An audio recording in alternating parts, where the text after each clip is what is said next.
All right. Hi, I'm Matt Cody, President and Founder of Oil and Gas Workers Association. John Gallo with Appalachia Energy Partners. John's our new president, the Appalachian chapter of Oil and Gas Workers Association. We're excited to be able to bring water to the people of East Palestine, Ohio. Yeah, Matt. So just to let everybody know, we're out here. We've been out here for 2 days now, handing out pallets of water. Thanks to the people out west, mainly you. We were able to coordinate that. I appreciate you letting me be a part of that on this end, but we got the property secured, got some equipment. We have water out here to give it to the people.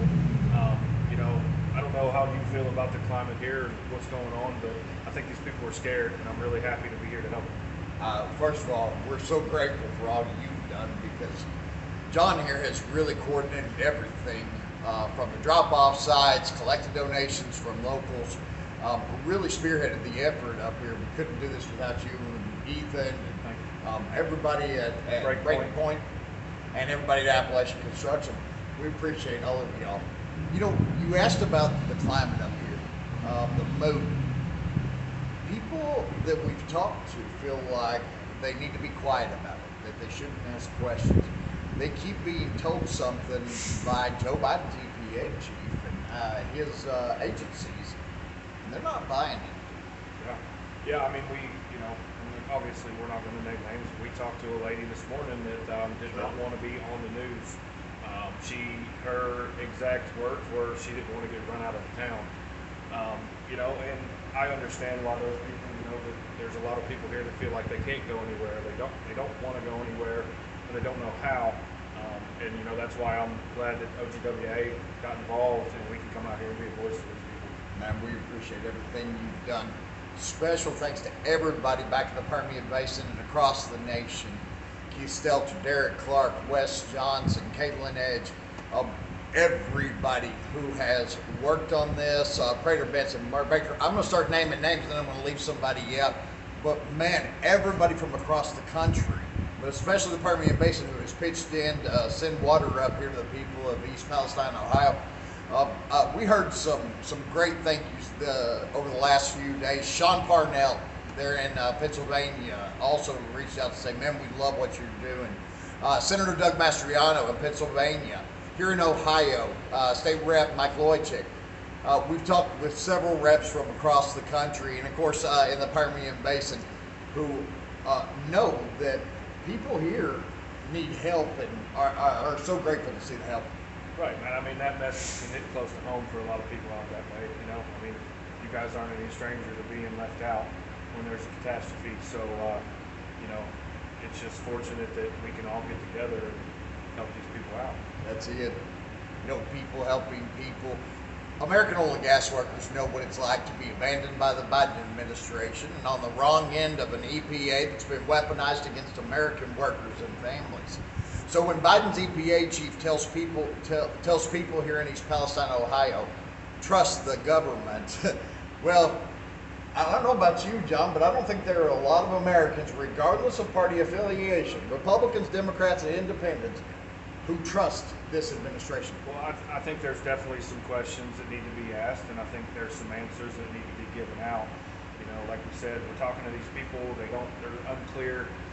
There's a lot of people that didn't know what dioxins were before this happened, and it's not a real public thing, but the problem is the people that are responsible for telling the public and giving them that knowledge, in my opinion, and people I've talked to's opinion, they're not really given that information. Again, we're just fortunate to have a platform that we have to be able to ask these questions and get these people the help we need. Now, for all the media coverage that we've seen of what's happened here over the last few weeks, are they telling the whole story? I think there's some that get pretty close, and I think there's others that don't. I think there's bits and pieces, just like anything with the mainstream media. I think there's pieces that come out here and there, and then after the fact, there's been some pretty important people that have been in this area, and they were asked to drink the water. And to my knowledge, I don't think they did. Imagine that. Earlier today, I spoke with a lady who showed me a video from behind her home of the night of the derailment and a huge fire. But I haven't seen that anywhere on the media. Do you know why they're not talking about that? Well, I think you know, I think it's all basically control. I think they're trying to control what's coming out. You know, there is a level of perception to certain things that you have to control, but at the end of the day, the truth is the truth. And I mean, if you speak on the truth, I would like to think that everything will be okay. Absolutely. You know, one of the things that we're not getting from the Biden-Harris administration is the truth. Kamala Harris waited two years to go to the border. Joe Biden waited 2 years to start talking about there being a border crisis. We've had millions of illegals run over our border. This administration is not telling people the truth, and we're very grateful for people like you. We've talked to a lot of locals here. We've talked to some media outlets who are actually telling people what's going on. I think every American, regardless of how we voted, how we were raised, you know, education, socioeconomics, and all that stuff, I think every American wants the truth. Right. I mean, Matt, at the end of the day, this isn't a political party thing. This isn't an affiliation thing. Right. This is an American thing. These people are Americans, we're Americans, and we all need to stick together.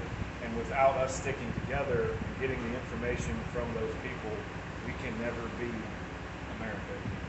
You're absolutely right. And just like Democrats, Republicans, and Independents are coming together to support USA oil and gas production, they're coming together to support the people of this area. Yeah, that's a great point. I mean, everybody's just, we've met a lot of people over the last couple of days, and, you know, everybody's appreciative. They're thanking us. You know, even people that don't need water are driving by. You know, I had a gentleman stop yesterday on a motorcycle, and he said, I can't take water. I don't need water, but here's some money, but buy some more for these people. He wasn't from here. He appreciated it. You know, Americans for America came through yesterday with the convoy. You know, they dropped off pallets and truckloads of stuff. You know, those are the people that are making a difference.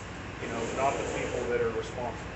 I feel like now that there's federal involvement, there's some expectation that maybe the state's not doing what they need to do as well. You know, and I mean, these are the people that can help these people, that give them the information, to give them the medical care, to give them the knowledge to handle it, at least for themselves, right? But if they don't have the knowledge or the resources, then they can't do anything, and that's why these people are hearing their stuff. You're absolutely right. And a lot of people are scared, but they're, you know, we get a lot of thanks. Just a lot of thank you. The lady inside just now is talking very highly about you and all of the efforts that you coordinated up here. Can't thank you enough for letting us help in some small way. Shout out to Sprinkles on Top. Sprinkles on Top, Teresa, thank you, by the way. You know, everybody here locally, they're just good people. You know, you and your wife, Shannon, Jerry, Ethan, Lexi Smith, everybody at Breakpoint, good people. Everybody that we've talked to up here, they're just grateful to see people care. So we, you know, that's one of the greatest things about not just people in our industry, but most Americans, is that we care about other people. You know, we don't want to see our neighbor hurting, and so thank you very much. Thank you. We appreciate you, John. Thank you, Matt.